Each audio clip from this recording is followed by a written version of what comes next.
राज्यातल्या शेतकऱ्यांकडून मुख्यमंत्र्यांचा 15 जुलैला सत्कार. 56 लाख शेतकऱ्यांतर्फे सत्कार सोहळ्याचं आयोजन. कर्जमुक्ती योजना लागू केल्याबद्दल आभार व्यक्त करणार. खासदार संजय राऊतांनी नागपूरच्या रामनगर राम मंदिरात घेतलं श्रीरामाचं दर्शन. मंदिरातील जागेची केली पाहणी. ट्रस्टचे अध्यक्ष रवी वाघमारे यांच्यासोबत चर्चा. दिल्लीमध्ये विधान परिषदेचे नवनिर्वाचित आमदार विवेक कोल्हेंनी घेतली अमित शहांची भेट. कुटुंबासह दिल्लीमध्ये घेतली शहांची भेट. निवडणुकीमध्ये माघारीनंतर दिलेला राजकीय पुनर्वसनाचा शब्द पक्षाने 1.5 वर्षात पूर्ण केला.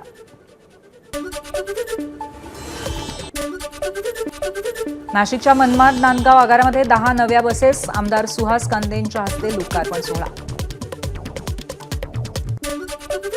मुंबईतल्या 3 नामांकित हॉटेल्सचे अन्न परवाने निलंबित. एफडीआयची भेंडी बाजार उमरखाडीतील शालिमार, नूर मोहम्मदी आणि रेहमानिया हॉटेलवरती कारवाई.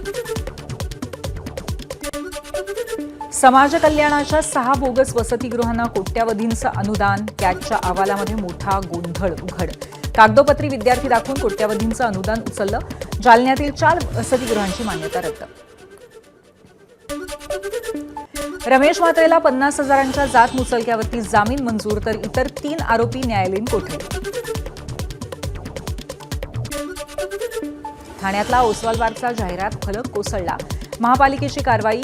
संस्था आणि इंजिनियरवरती गुन्हा दाखल. शहरातील सर्व फलकांची तपासणीही सुरू. वसई विरार महापालिकेवरती मनसेचं प्रतिकात्मक अंत्ययात्रा आंदोलन. प्रशासनाच्या विरोधात जोरदार घोषणाबाजी. शहरातील अतिवृष्टीमुळे 11 जणांचा मृत्यू झाल्याच्या घटनांना महापालिका प्रशासनाला जबाबदार धरत केला तीव्र निषेध. नाशिकच्या मनमाडमध्ये महावितरणचा मनमानी कारभार. ठाकरेंच्या शिवसेनेचं महावितरण कार्यालयावरती आंदोलन. पूर्वकल्पना न देता तासनतास वीज पुरवठा खंडित होणं. अधिकाऱ्यांकडून नागरिकांच्या तक्रारींकडे हेतुपुरस्सर दुर्लक्ष होत असल्याचा आरोप. रत्नागिरीच्या चिपळूणमध्ये स्मार्ट मीटरच्या विरोधात एल्गार. 10,000 नागरिकांच्या स्वाक्षऱ्यांसह ठाकरेंच्या शिवसेनेचा महावितरण कार्यालयावरती धडक मोर्चा.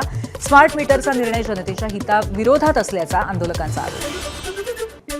वर्ध्यामध्ये सोयाबीन बियाणे न उगवल्यामुळे शेतकऱ्यांचं मोठं नुकसान. बियाणे कंपनीवरती देवळी पोलीस ठाण्यामध्ये गुन्हा दाखल. बूस्ट प्लांट जेनेटिक्स कंपनीच्या बियाण्याच्या सॅम्पलमध्ये कमतरता. ठाण्यामध्ये झाडांच्या छाटणीनंतर रस्त्यावरती कचऱ्यासाठी नागरिकांना प्रचंड मनस्ताप. 5 दिवसामध्ये कचरा न उचलल्यास मनपामध्ये आणून टाकू, मनसेचा इशारा. वर्ध्याच्या पुलगावातील सीएडी कॅम्प परिसरामध्ये 50,000 झाडांचं रोपण. विद्यार्थ्यांसह सैनिकांनीही घेतला सहभाग. पर्यावरण संरक्षणाचा संदेश. भंडाऱ्यामध्ये धावत्या स्विफ्ट कारवरती जुनं झाड कोसळलं. कारमधील 4 जण किरकोळ जखमी. कारचं मात्र मोठं नुकसान. रवी नेवार मदतीने तात्काळ वाहतूक सुरळीत. अरुणाचलच्या कुरुंकुमे जिल्ह्यामध्ये कुमे नदीला पूर. पारसी पार्लो शहर पाण्याखाली. रस्ते बंद झाल्यामुळे संपर्क तुटला. केसांगमध्ये भूस्खलनाने महामार्ग बंद. पुढचे काही दिवस पावसाचा इशारा. पहलगाममध्ये ढगफुटी. पुराच्या पाण्यामध्ये दुचाकी वाहून गेली. तसंच जीव वाचवण्यासाठी पर्यटकांची धावपळ. उत्तर प्रदेशात मुसळधार.